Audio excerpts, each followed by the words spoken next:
खतरों से खेलते हुए चैंपियन केकेआर ने तैयार कर डाले ये 5 ब्रह्मास्त्र, फिर भी ये 3 भयावह कमियां छिन सकती हैं सर का ताज। जी हां, हम बात कर रहे हैं defending champion Kolkata night Riders के स्क्वाड एनालिसिस की। अपने इस रिपोर्ट में हम पूरे विस्तार से, पूरे तफसील से केकेआर का स्क्वाड एनालिसिस करेंगे। यहां पे आपको बताएंगे, समझाएंगे कि कोलकाता नाइट राइडर्स ने वो कौन सी 5 बड़ी ताकतें इस बार ऑक्शन टेबल पर तैयार कर डाली हैं, यानी कि उनकी टीम इस बार वो कौन सी 5 ब्रह्मास्त्रों के सहारे उतरने वाली है और कैसे वो अपना टाइटल डिफेंड करते हुए दिखेंगी। इसके अलावा आपको समझाएंगे वो 3 भयावह कमियां कौन सी हैं जिसके कारण केकेआर का ताज सर का छिन सकता है। तो आपका ज्यादा समय नहीं लेंगे, सबसे पहले आइए देख लेते हैं स्क्वाड ब्रेकअप क्या है, यानी कि क्या कुछ टीम बनी है आईपीएल 2025 में इनकी। तो बल्लेबाजों की सूची में रिंकू सिंह, अंकुरिश रघुवंशी, अजिंक्य रहाणे, मनीष पांडे। विकेट कीपरों में आए तो लुवनिस सिसोदिया,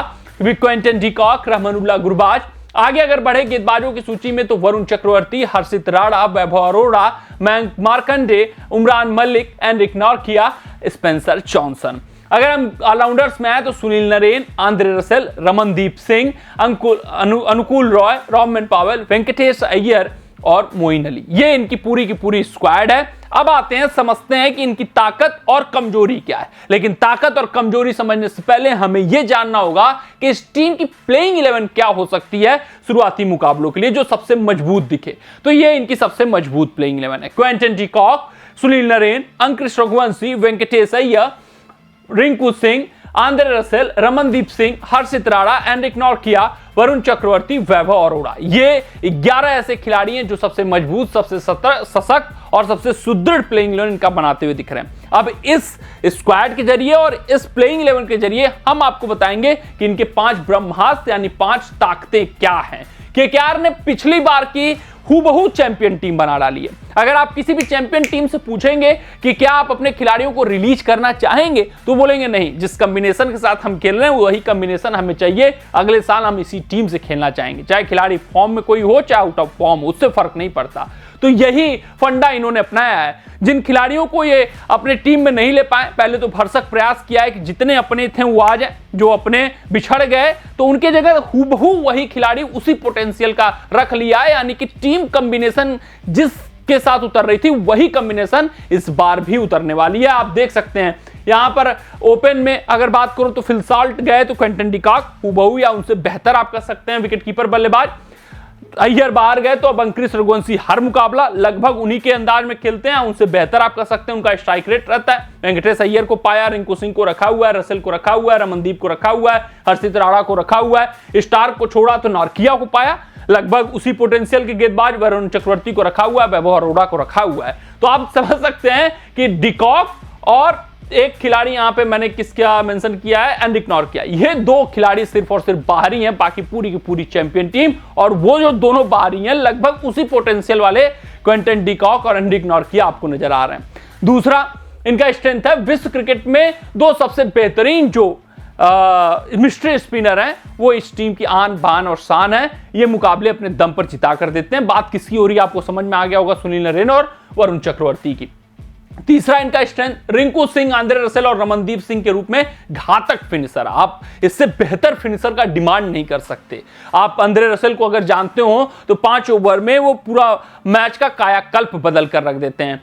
रिंकू सिंह उसी पोटेंशियल वाले खिलाड़ी और रमनदीप सिंह उभर रहे हैं जिस तरीके से अभी अंतरराष्ट्रीय स्तर पर पदार्पण किया हुआ है, कॉन्फिडेंस के साथ आएंगे। चौथा स्ट्रेंथ इस बार मजबूत है टीम का तेज गेंदबाजी विभाग। पिछली बार कमजोरी थी, हर्षित राणा को कोई जानता नहीं था, वैभव अरोड़ा अनुभव कम था उनके पास, फिर सारा का सारा निर्भरता मिचेल स्टार्क पे, और जब मिचेल स्टार्क शुरुआती मुकाबलों में पिटने लगे तो सब हाय तौबा मचने लगा।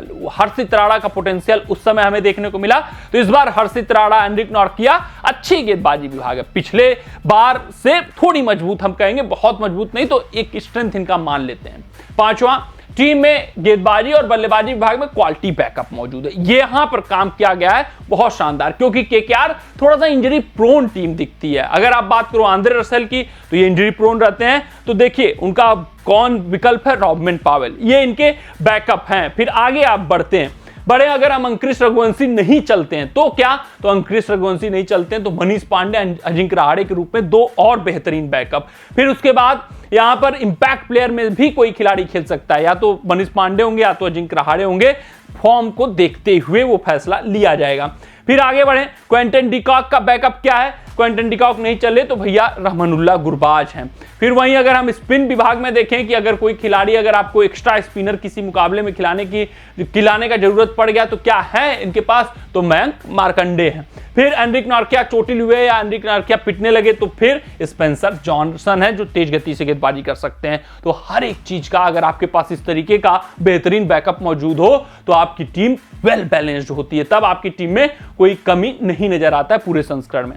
अब आते हैं, देखते हैं इस टीम की वीकनेस क्या है, किसके कारण ये हो सकता है कि सर का ताज छिन जाए। केकेआर के पास बिल्कुल नया होगा कप्तान। जी हां, ऑक्शन टेबल पर ये किसी कप्तान के ऊपर दाव नहीं चलते हुए दिखे, चाहे हम रसेल की बात करें, नरेन की बात करें, ट्रैक रिकॉर्ड बहुत अच्छा नहीं। हां, नरेन ने किसी डोमेस्टिक जो T20 लीग है उसमें जरूर कप्तानी करके चैंपियन बनाया केकेआर को, तो वो एक विकल्प हो सकते हैं। उसके अलावा अगर हम फ्यूचर के कप्तान की बात करें तो वो रिंकू सिंह या फिर वेंकटेश अय्यर हो सकते हैं।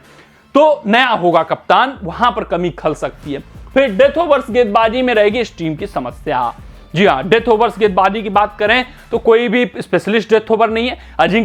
एनरिक नॉर्किया एक मजबूत गेंदबाज जरूर नाम से लगते होंगे, लेकिन हालिया प्रदर्शन, हालिया फॉर्म उनका अच्छा नहीं है। हर्षित राणा के ऊपर सिर्फ और सिर्फ निर्भरता रहेगी। वैभव अरोड़ा भी उतने उत्तम गेंदबाज नहीं है।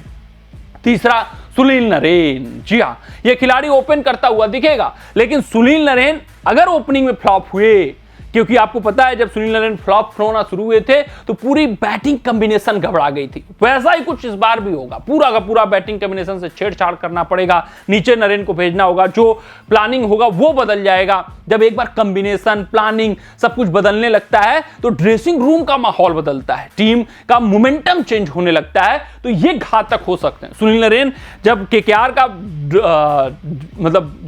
का बुरा दिन चल रहा था तो क्यों चल रहा था, क्योंकि सुनील नरेन की बल्लेबाजी थोड़ी सी आउट ऑफ फॉर्म चले गए थे। वो जो शॉर्ट पिच गेंद की कमी थी वो उभर कर सामने आ रही थी, तो उसके कारण पूरा का पूरा कॉम्बिनेशन के साथ छेड़छाड़ करना पड़ा। ऐसा अगर कुछ करना पड़ेगा तो फिर ये कभी साबित हो सकती है। कमेंट सेक्शन में कमेंट करके बताइएगा कि केकेआर चैंपियन बन सकती है या नहीं बन सकती है। ये इनकी कमियां थी, उससे पहले हमने उनकी मजबूतियां देखी।